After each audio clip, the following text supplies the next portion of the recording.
All the way from Providence, Rhode Island, welcome to the Potterverse. It's a podcast dedicated to the book and film universe of Harry Potter. So grab your favorite wands and time turners. Let's step into the night and pursue that flighty temptress adventure.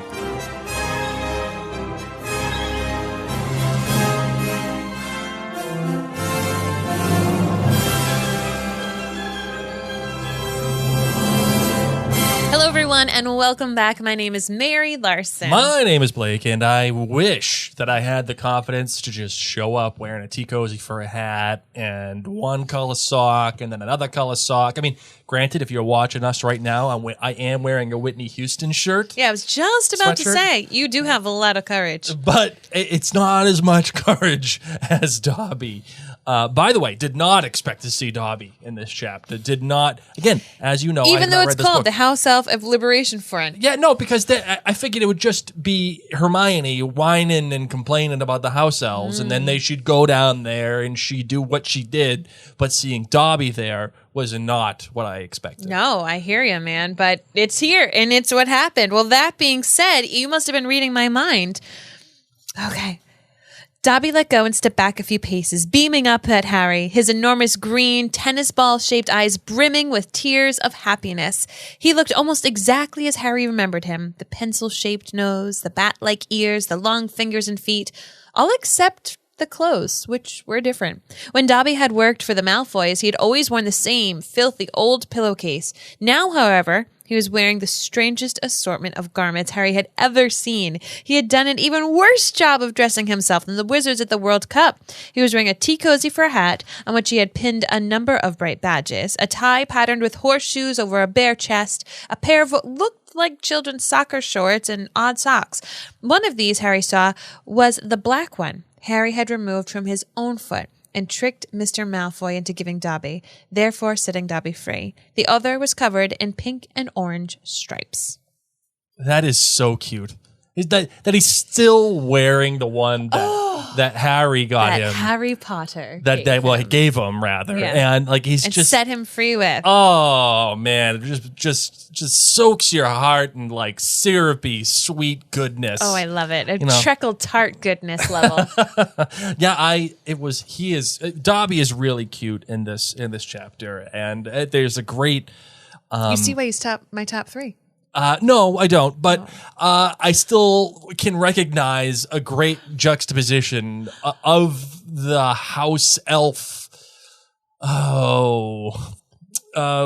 life as it is when you compare he against Winky. It's basically Downton Abbey, but else. But yes. And he's the Mosley. Absolutely, Mr. Mosley. For those of you who don't watch Downton Abbey, I'm sorry, I'm speaking all this language that you don't know. But those of you who do watch Downton Abbey, you get it. Mosley loves it. And those of you who don't watch Downton Abbey, get on it. It's on Netflix. It's so good. It's so good. All right. So, we're here. We're here for chapter 21, and I'm pretty excited. But before we jump into this chapter, we do want to take a moment and thank those of you at jointhenerdclan.com for making this possible.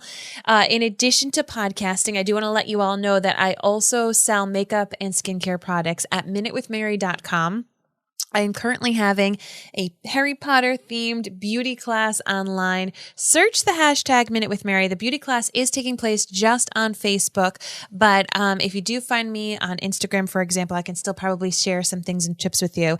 But this month, the month that we're airing, the month of November, I am actually running for a giant promotion. So if you need new mascara, lipstick, skincare, anything like that, and you wanted to try something through me, I'd be more than grateful if you did. I'd love to help you find the right shades, or you can just do some shopping at minutewithmary.com. All right, you ready to get into it? Yes. Let's do it. I solemnly swear that I'm up to no good.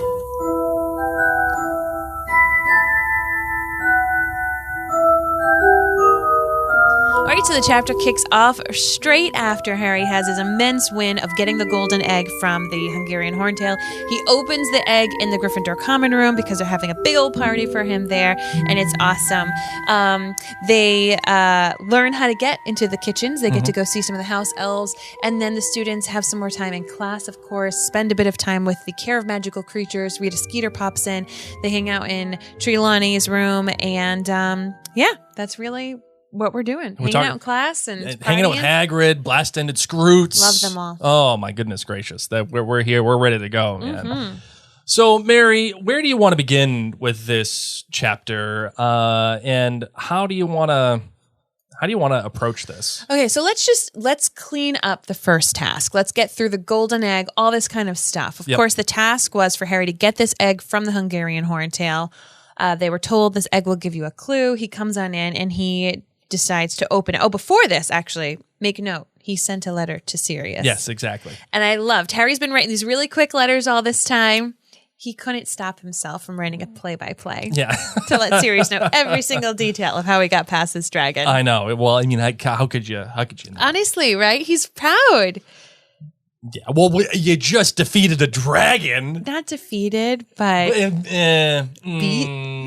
I think that's like that's some semantics. Okay. Semantic play right there. And he defeated a dragon. And his bestie's back. You know, this whole chapter we get to have Harry and Ron doing their little banter back and forth. Harry is not feeling alone anymore. He's having fun. He's enjoying. He's riding this wave. It's about to fall. It's about to crash. Hold on tight, Harry Potter. But he's on his high point. You've been talking about his low points that he's been having. Yes. This is a high point right here. And it's a drastic turn. I mean, a huge turn. And the fact that he went from being so far alone that he felt like every other wizard in the wizarding world was part of a different species, to now having his best friend back, to again defeating a dragon, and then celebrating the fact that, oh yeah, let's take the egg that I just got from the dragon and let's open this bad boy up and see what we got. I mean, That's it. I also have to give it to the author.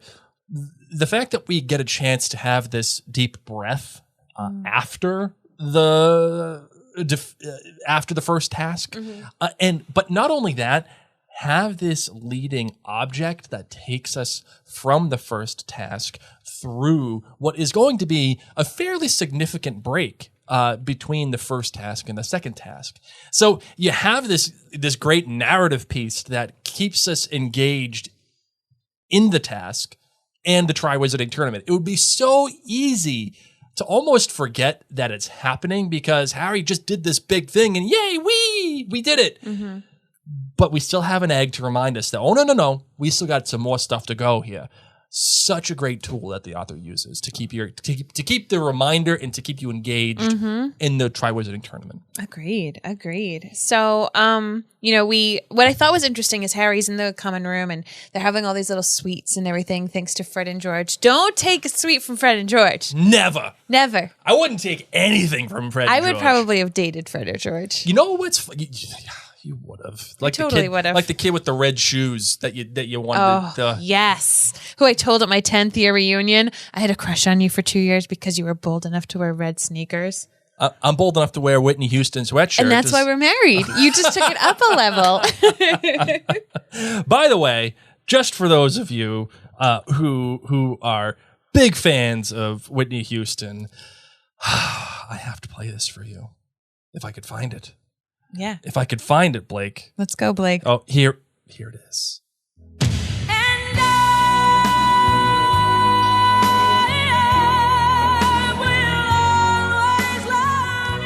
That's for my girl Whitney. That's for Frank, and that's all. Frank from Outlander, and also K.O. Yegan from This Is Us. I just have to play that out there. You need to find who your Whitney song in the Harry Potter series is going to go to. Because I feel like I know who it is, but that person's going to die. I know. See, that's the thing. They're all going to die, Blake. Maybe when Sirius comes up throughout the rest of the series, maybe then I'll play Whitney. Maybe not. Whitney, the Whitney, I Will Always Love You. It's a big honor. It's deep. It is. I don't know if you have anyone in the series yet at that level. For you know who would really go to? Snape. No, because he's too much. Okay. It would go to Lockhart. It would go to Lockhart. It would for you. Yep, it would go to Lockhart. Because you know what? Big enough character for him to show up every once in a while, but not too big that he's always there. See, Sirius is always there.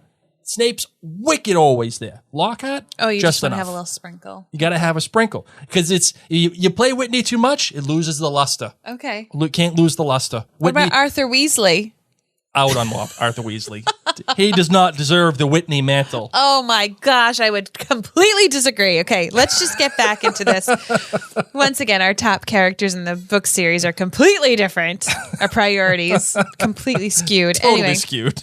I can't handle you. So Harry opens up this egg and it makes this outrageously terrible sound. And so let's see exactly. So it was hollow and empty, but the moment Harry opened it, the most horrible sound, a loud and screeching wailing, filled the room. The nearest thing to it Harry had ever heard was the ghost orchestra at Nearly Headless Nick's death day party, who had been all playing the musical Saw.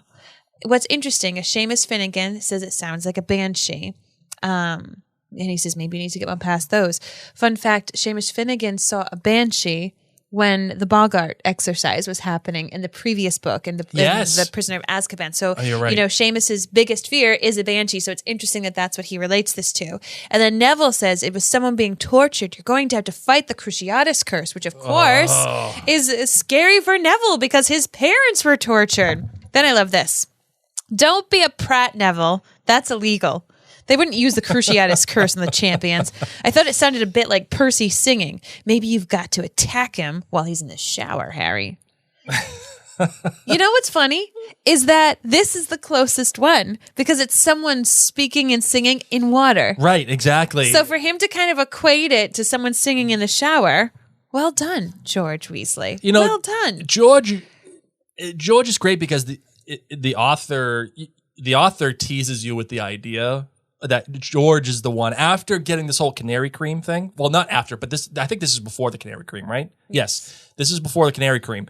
But still, she knows that you're not going to take necessarily Fred and George all that seriously. Correct. So that when he says something, you're just going to dismiss it outright. But the fact that she can sneak in the truth almost into this little passage with George, gotta give it to her, man. She knows what she's doing. I find the Weasleys to be intelligent men. I bet they could. Of course you do. You would have dated them. You would have worn the red shoes. Okay, anyway. So you know what I was thinking? No. You know how we always say Fred and George? Yes. Isn't it weird if you say George and Fred? I mean, nobody does. So yeah. I know, it's weird. George and Fred. Just like Blake and Mary. No one say Mary no and one Blake. says Blake and No, Mary. exactly. It's always Blake. Mary and Blake. Okay. It rolls off the tongue better. All right. It's kind of like, sorry, go Oh my ahead. gosh, Never let's get mind. back to the book, Yeah. man.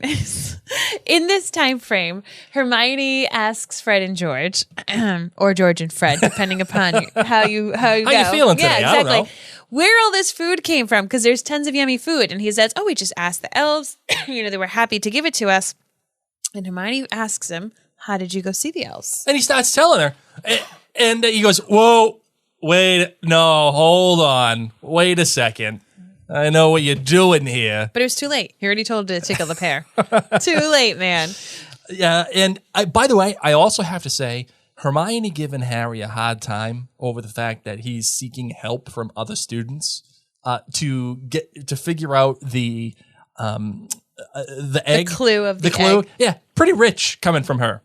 And Harry notices that too and says, yeah, I was supposed to defeat the dragon by myself too. Except I was told it was a dragon, and then you helped me a ton. So, yeah, exactly. See how that worked out for you.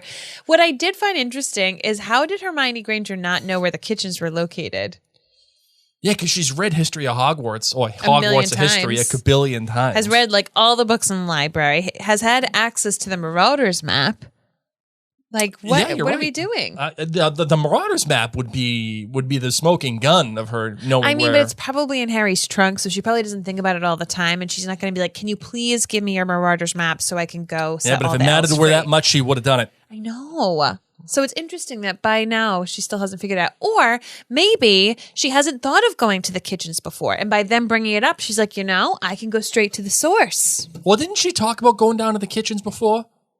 I think they've couple of said chapters ask ago? them. She said, we want you to ask them. We want you to talk to them and get the elves' opinions. Yes. And all this while, we get to see the canary creams come out. And I love this because we've been able to see Fred and George, George and Fred, unveil their different projects. We were able to hear about them experimenting all summer and driving Mrs. Weasley crazy. And I just love that we get to have this. As we know, in the 5th book, they give up on school. They go and they decide to be entrepreneurs with all of these endeavors that they get. And I just love that they're experimenting on these students, including poor Neville. And they say, hey, yeah, watch out for that one. Watch out for that candy. Yeah. And they were just joking. But and it ended up being that one. He's like, yes. oh, yeah, it was that one. Forgot about that. Poor Neville. How traumatized is this kid? Like how much PTSD must this kid have about his parents dying? The fact that he thinks, yeah, they're going to torture you, Harry. Yeah. Like that is horrifying. It's good that he turns into a canary for a little bit. Had this book been written in 2021, there would have been another staff member, the school therapist. Oh, absolutely. The Miss Wendy, because our kids have Miss Wendy, and they have once a week lessons, learning about their emotions, shark fin breathing. Star breathing. Yeah. Neville needed a school therapist. Wendy Winkletop. That would be her name. Wendy, the therapist. Okay, I dig it. Yes. You got the alliteration there. You see? So you were talking about canary creams. Yeah, no, it's good that... and PTSD. Yeah, it's good that... You were saying that he got to have a holiday being a canary? Well, not a holiday, but it releases the tension a little bit here. This is a quick question. When you're being transfigured into a creature, does it hurt? Because Polyjuice Potion didn't feel good. Okay, when the trio was doing the Polyjuice Potion situation, it did not feel good to them. We didn't really get to neither Harry, Ron, nor Hermione became animagus and magi. Always mess up that word. But neither three of them, which is surprising. I would have thought that Harry would have been like, I want to be like my dad and be a stag. It would have been symmetrical. Exactly. For them to come. That was a animagi. loss. Yeah. But who knows? Maybe they do it later in life. Like as a midlife crisis. Instead of buying a Corvette, he becomes a stag.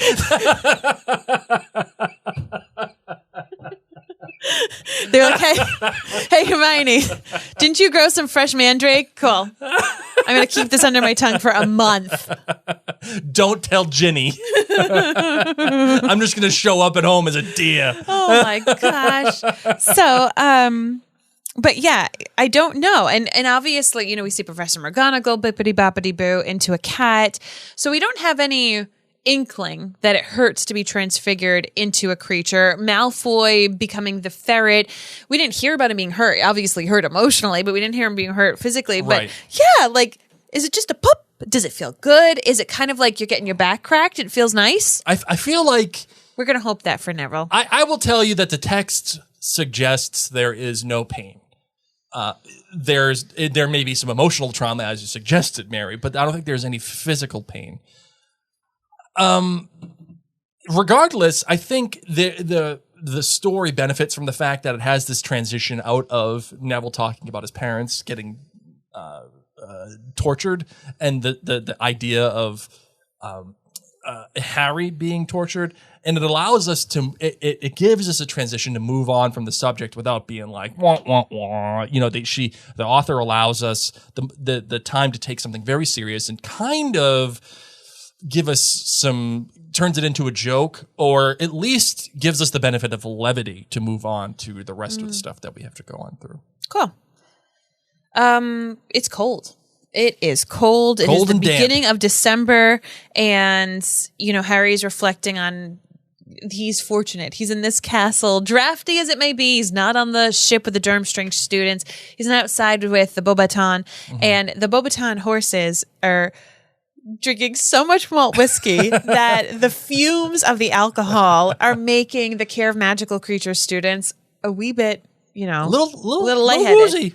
Little lightheaded, which they need because they're dealing with these blast-ended scroots. Right. And the blast-ended scroots are getting enormous, and they won't hibernate in these little pillowcases or whatever it is that Hagrid's trying to get them into, and they're all freaking out. It's so funny. As I was reading this bit, I was debating, okay, could this be like my different perspective? But I couldn't figure out how to do it. So I'm just going to volley with you all for a little bit. Reading this bit about Hagrid and the students trying to hibernate the blast-ended scroots made me relive very painful moments in my life as a young parent trying to get my children to bed. Oh my God. It's just No, God, please, no. no, don't bring it up again, Mary. I'm not sure whether they hibernate or not, Hagrid told the shivering class in the windy pumpkin patch next lesson. Thought we'd just see if they'd fancy a kip and we'd settle them down in these boxes. There were now only 10 Scroots left. Apparently their desire to kill one another had not been exorcised out of them.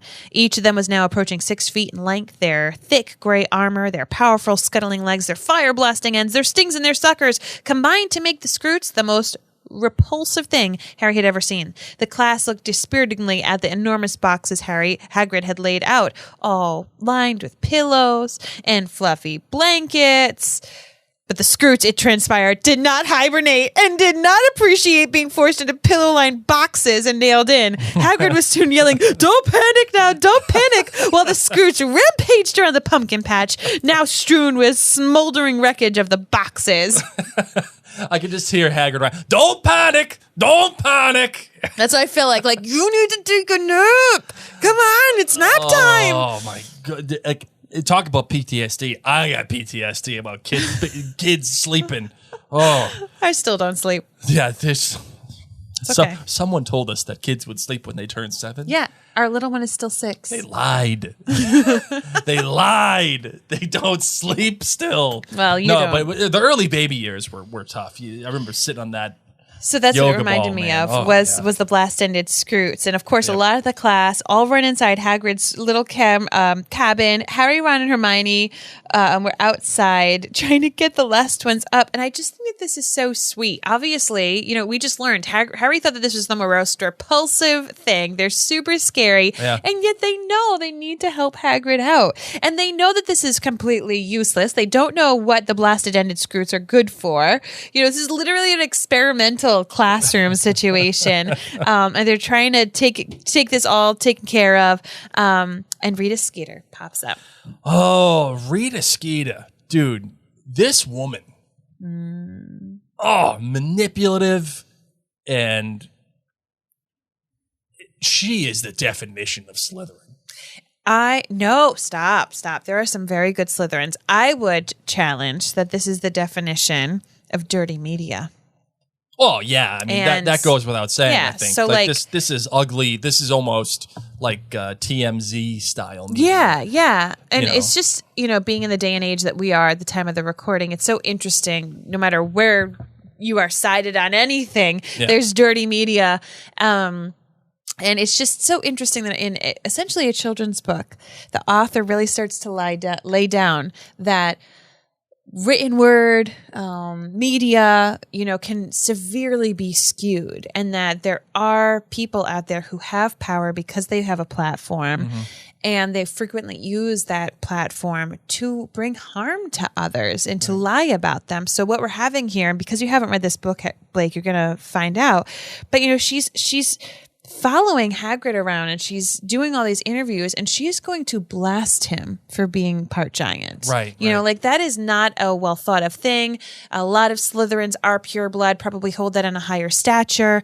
Rita Skeeter, we assume, would align with kind of those viewpoints. So here she is, just up to no good. Now she's here because yesterday was the task with the dragon. She's not living at Hogwarts, but she's here to get a scoop.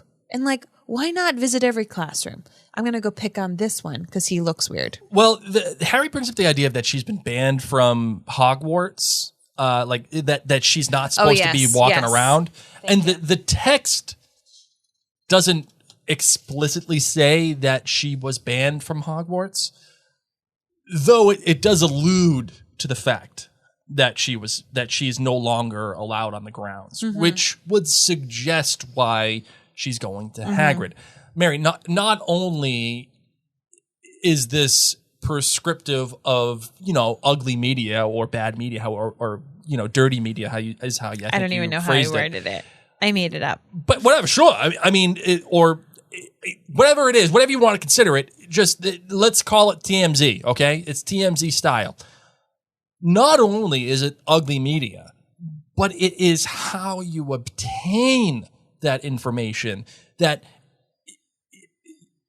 allows you to craft a narrative. She knows that Hagrid is this affable and, dare I say, gullible figure at Hogwarts. And she is flattering him with the idea of, oh, well, I want to do a profile on you and this and that.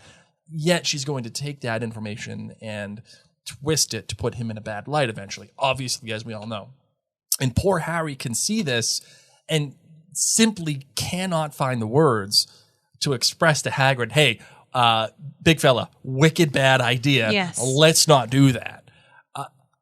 Rita Skeeter,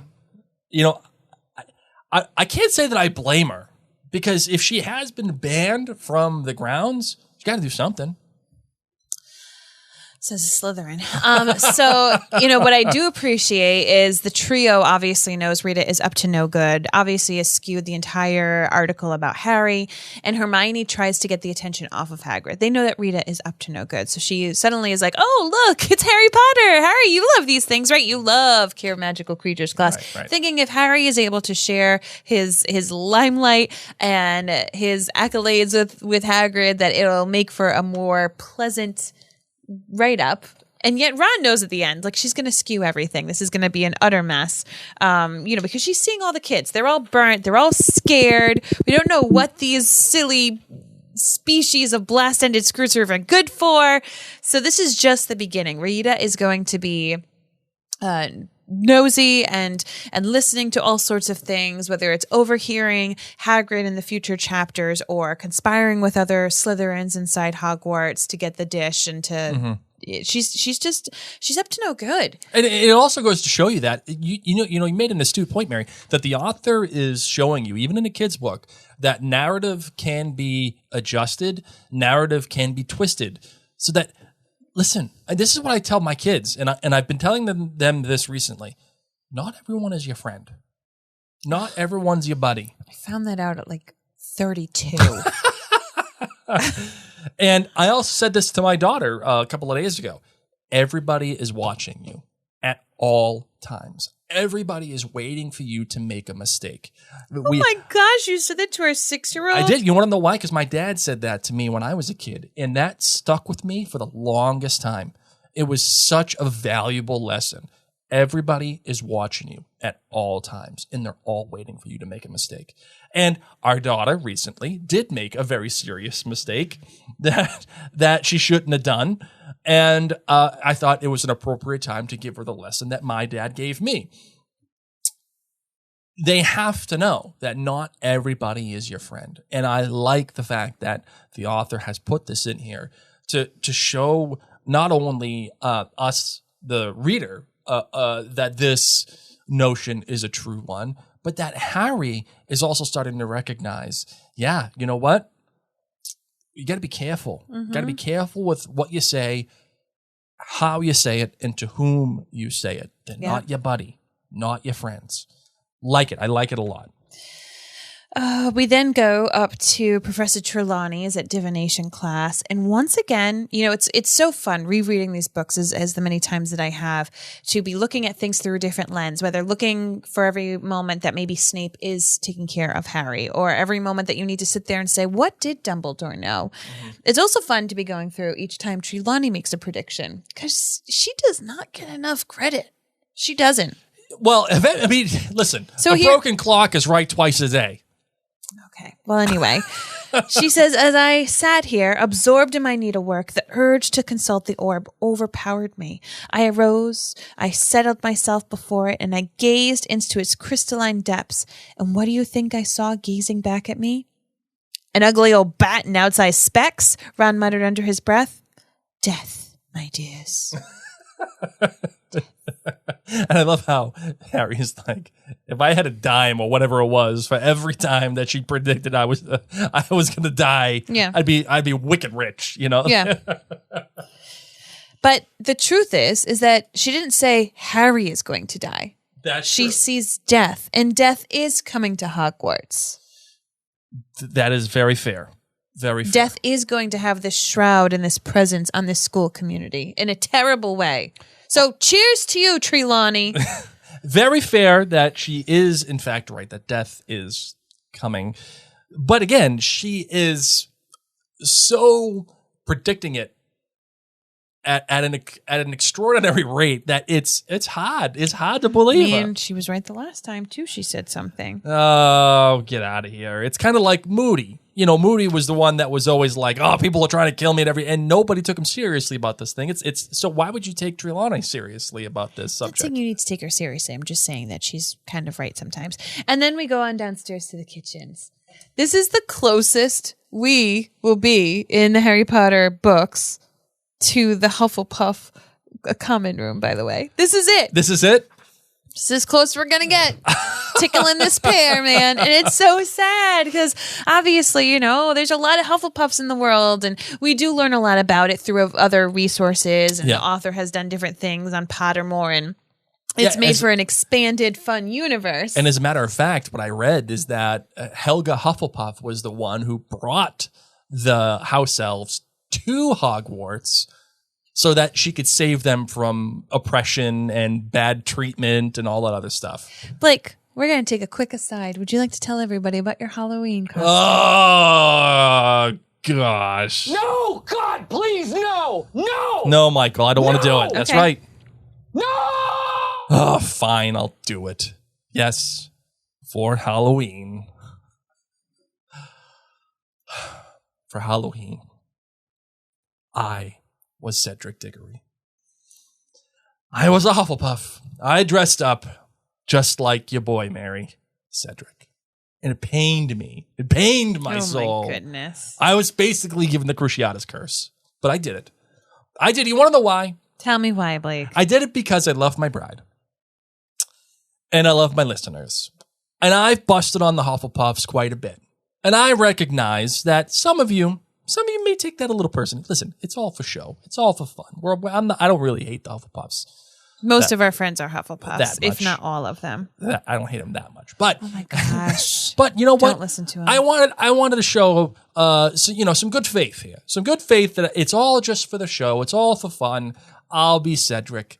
And I'll go out there. I'll wear the puff colors, and I will show the pride in the greatest Hufflepuff there ever was, Cedric Diggory.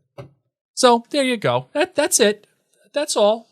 I was Cedric. Just figured I'd share that because it's exciting news. And the pictures are online in our Facebook group. Just Yes. search Mary and Blake on Facebook so you can check them on out there.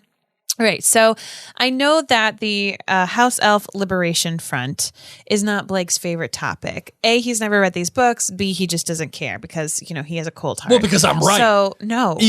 Even the book tells me I'm right. No. Yeah, yes, it's true. It's true. The book does. You're tell just me bored with this plot line, and that's okay. It's totally okay. And honestly, I don't think I've ever found anyone who's really passionate about it, except that one time we went to that Harry Potter book club. Oh my God! All you nerds. We just had a lot of fun. We just you had a lot of nerds fun. talking about spews, the worst. So, what I just love about it is we get to see Dobby again, and Dobby is going to be making an appearance in all of the subsequent books, which is really cool. He doesn't get a lot of airtime in the movies. No, he gets it in the second film, and then he gets it in the seventh film. Yeah. And that's it. Yeah. That's why I did not expect to see Dobby in this chapter at all. I did not expect him to see him in this book. And what's all. interesting is as we go through the subsequent books again, you're going to be like, oh yeah, there he is again. Yeah. Okay, here he is. He actually is an important character. So what I love is he's able to say about, Dobby talks about his conversations with Dumbledore and how Dumbledore wanted to pay Dobby too much and give him too much time off, and that they were able to really kind of They talked him down. Yes, yes. 1 galleon a month. There you Yes. go. Have fun with that. And yet Dobby's the only one who seems to be of this opinion. And we see poor Winky, who of course worked for the Crouches. She's a little bit tipsy. There's nothing like a tipsy Winky who's just crying, unbelievably sad. And shockingly, no one will give Winky work, which confuses me as I feel like a free house elf. Why wouldn't someone say yes? I mean, if someone said, hi, I love to clean. I would love to be in your family. And I take up very little space. Can I please clean your house all the time and make you food? Well, I might say yes. You know what the if they first really thing- wanted to do it. The first thing that comes to my mind when I think about this is actually the film where Lucius Malfoy is going to Harry and said, "You took away my servant," and he gives him the Avada Kedavra curse, or at least on the way to it. Mm-hmm. Now, I don't think that they intended for Harry to be killed over Dobby being freed. That was Jason Isaacs making an artistic choice. We'll call it an artistic choice. Poor. But I think there is some level of... He literally could have gone to Azkaban for that, for trying to do that to Harry Potter on Hogwarts grounds. Over Dobby, like right next to Dumbledore's office. And Dumbledore probably overheard it and was like, let's see how this works out. Maybe he won't die again from it. Maybe it'll bounce back again. I don't know. Let's see what happens. Hey, this is a whole big experiment. Hagrid's got his blast and its Scroots. I've got Avada Kedavra. Again, how much does Dumbledore know? That's the question we always go back to. It's not real because it wasn't real. No, but I guess what I'm saying is this. Maybe there is this level of social contract where it's like you don't take a house elf from somebody else, even though she was fired and even though she's kind of shamed. It's kind of like, yeah, no, dude, I'm not taking a house elf from Barty Crouch because who knows what's going to happen to me, and who knows what people are going to say when I take Barty Crouch's house elf from him, even though she got fired. I don't want that heat. I keep that heat away from me. Fired or freed? Fired. Definitely fired. Hold on, sorry. Your cousin from Boston. And then, of course, Hermione, being completely clueless, says, "And how much is Professor Dumbledore paying you, Winky?"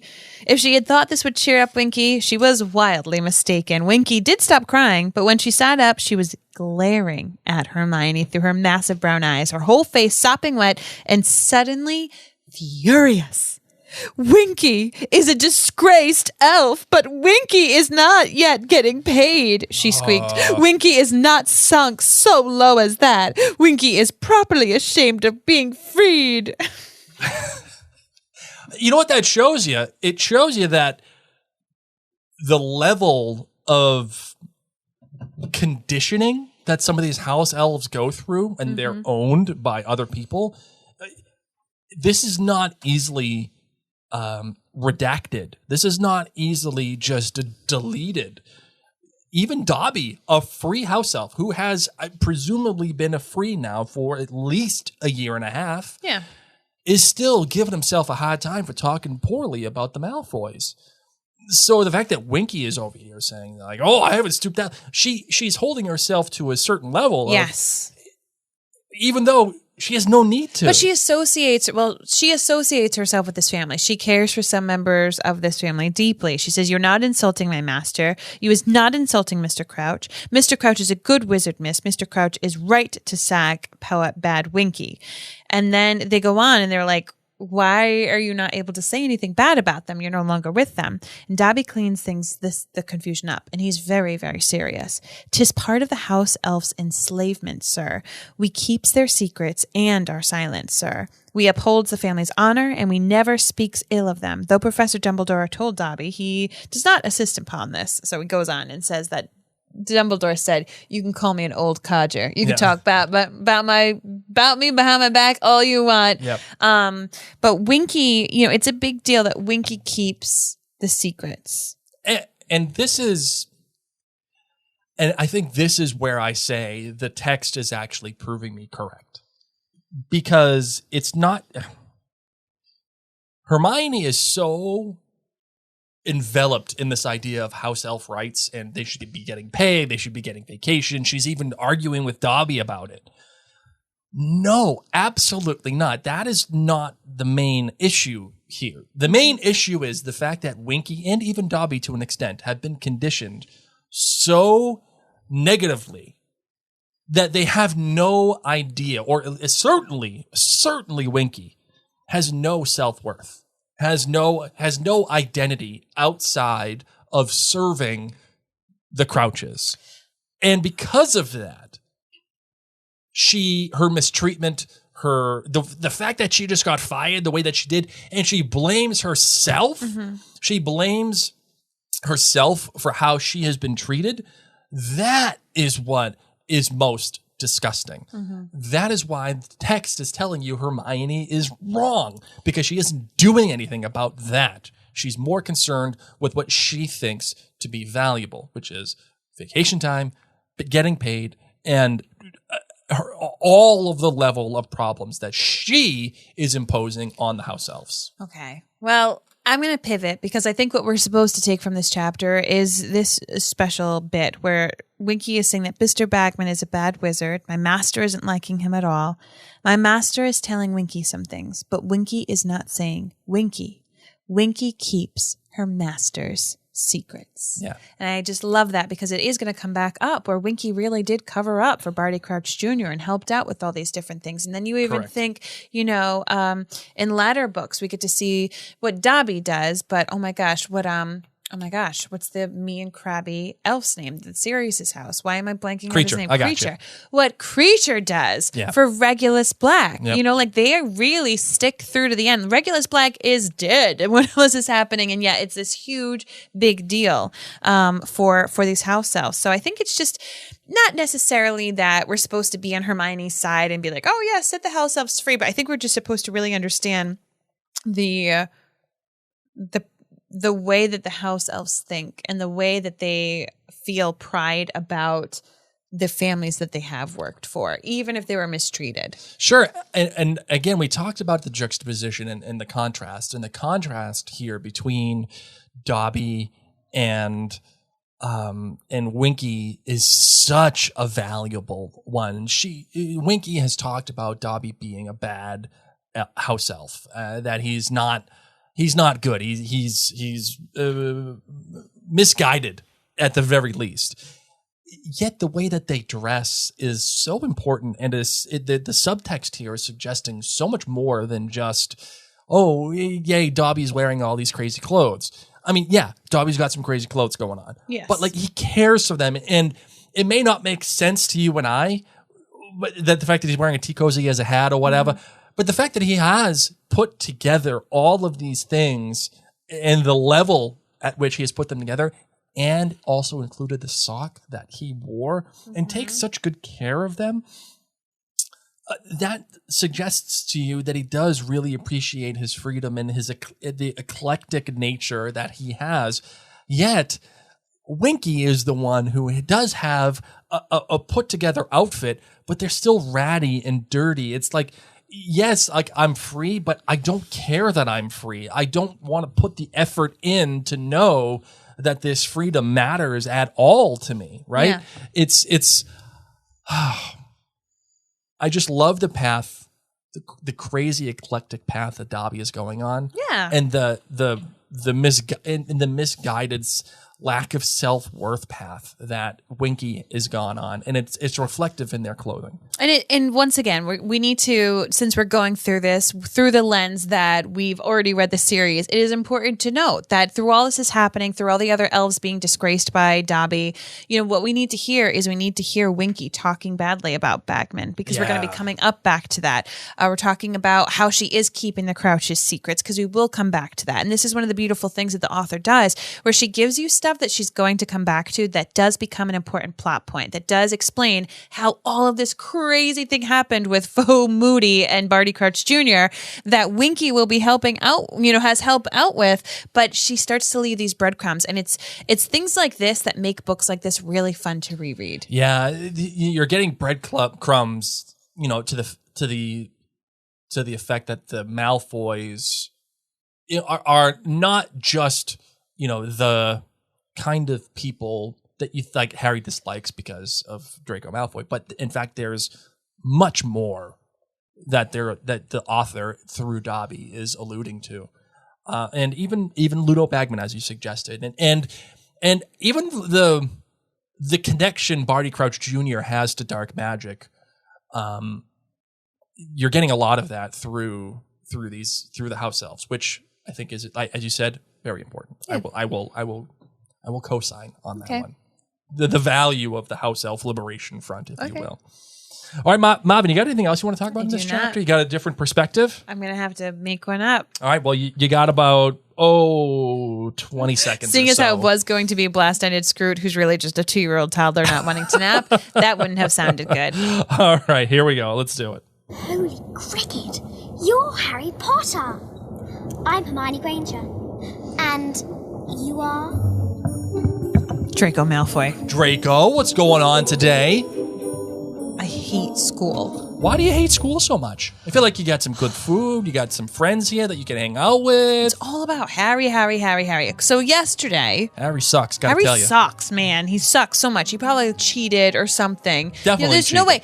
There's no way. Okay, I'm just as smart, if not smarter than Harry. I'm in all of his classes. You are smarter. I am. You want to know why? Because you're a Slytherin. I am smart. Thank you. You're I am welcome. smarter. I got you. Okay, so I think it's so unfair that he's in the Goblet of Fire Triwizard Tournament thing.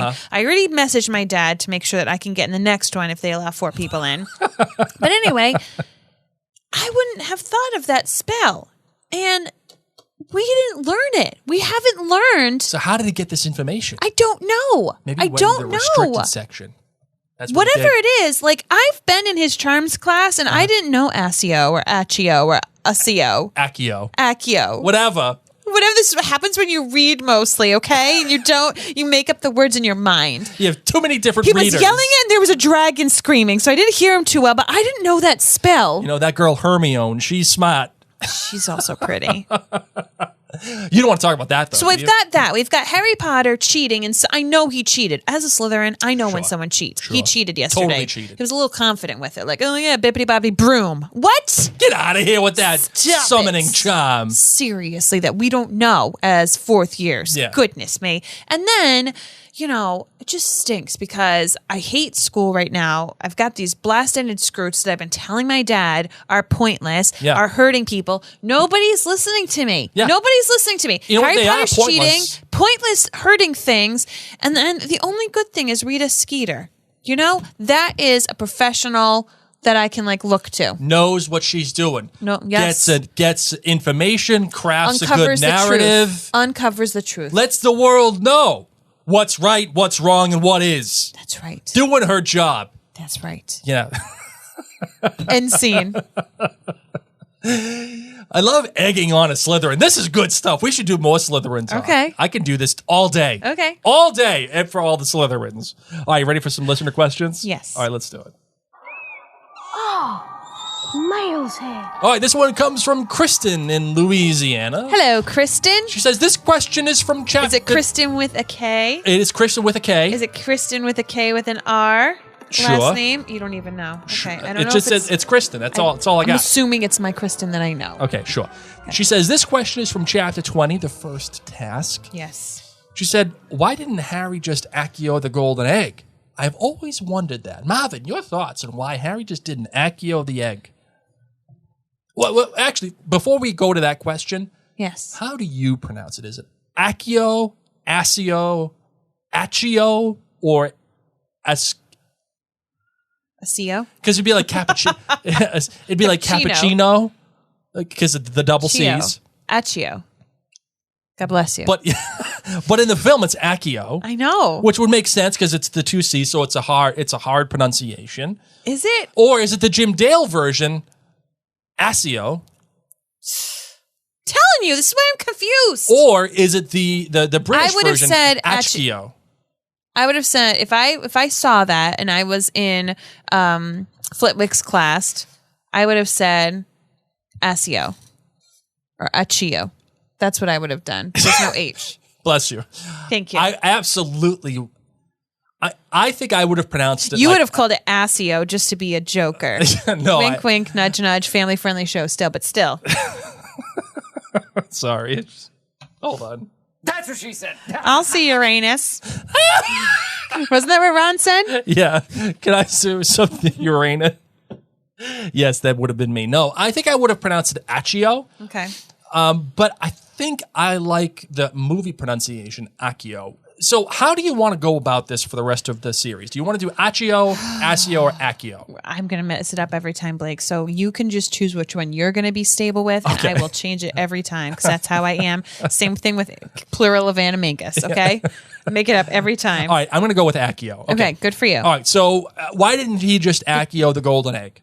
Because Harry Potter, bless his sweet little heart, doesn't have the best ability to think on his feet in the stressful time of being looked at by a dragon. He just did what he practiced. He listened to Hermione. Hermione is a believer of do what you practice. Don't just pivot yet. And Don't Mad-Eye pivot. Moody. And Mad-Eye Moody, too.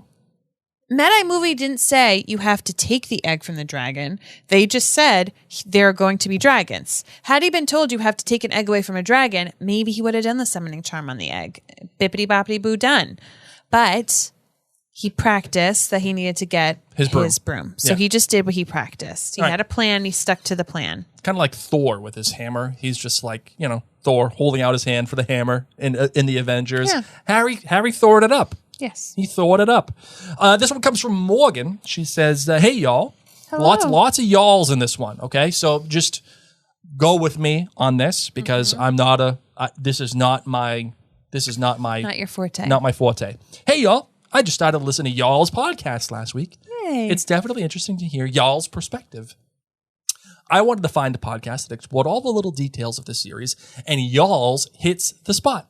I just wanted to say good job, and I hope when I catch up to the present recordings, I can put in questions. But so far, y'all have answered all the ones I've had. Yay! I'm only on chapter 3 of book 2, but keep up the good work, and I can't wait to keep listening. Morgan, you are welcome.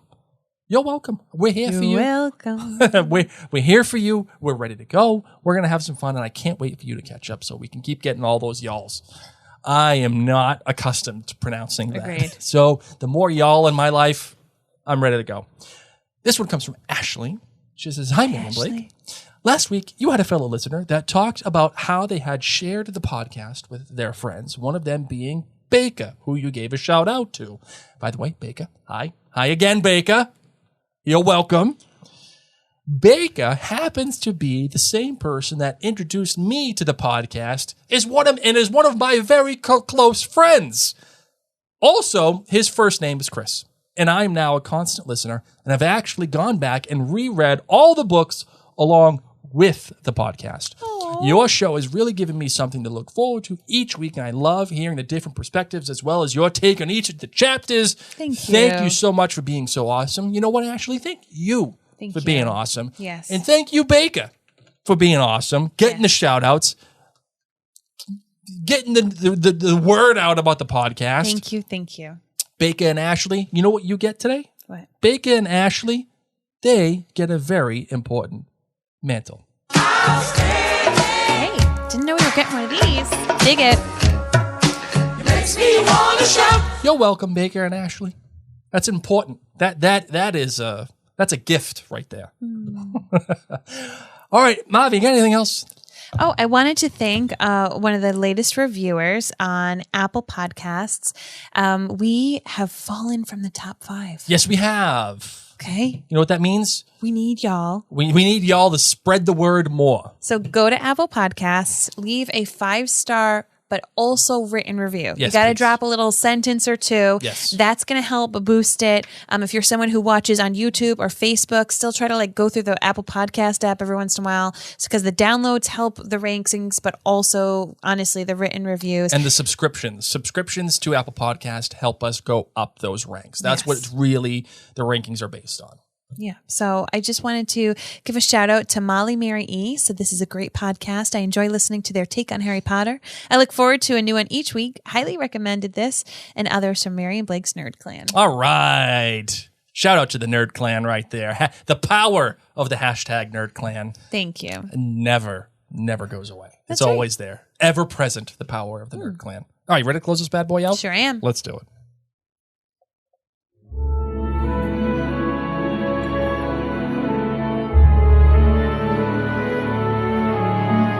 Thank you all so incredibly much. Don't forget, particularly here in the month of November 2021, if you need to do any shopping whatsoever in the beauty or skincare realm, I would be beyond honored if you reached out to me on Facebook or Instagram. Just search the hashtag Minute with Mary. I'd love to help hook you up. One of the easiest things to get on my site is actually my mascara. I've got waterproof, I've got volumizing, I've got separating, I've got it all. And that's just a wonderful thing to treat yourself to. And let's just say for the sake of argument that you don't want anything to do with makeup. You don't want anything to do with skincare. Yeah. It's okay. Yeah. I mean, it's not okay. I want you to go buy it. But if No. if you don't want it, that's fine. Go to the Mary and Blake store because you know what? Holiday season's here. Halloween, over. OVA. Once Halloween's OVA, Christmas. That's what it is. And because of that, go to the Mary and Blake store. And if you got yourself a spouse or a friend, or if you are a Mary and Blake nerd or a member of the Nerd Clan, go get yourself some stuff at the Mary and Blake store. We got tons, especially from the Potterverse collection. Oh my goodness. On that note, everybody, I'm Mary. My name is Blake. Oh, and you're loud. I'm ready to go today, Mischief baby. managed. That's what happens when we talk about Slytherins in different perspective. Gets me going.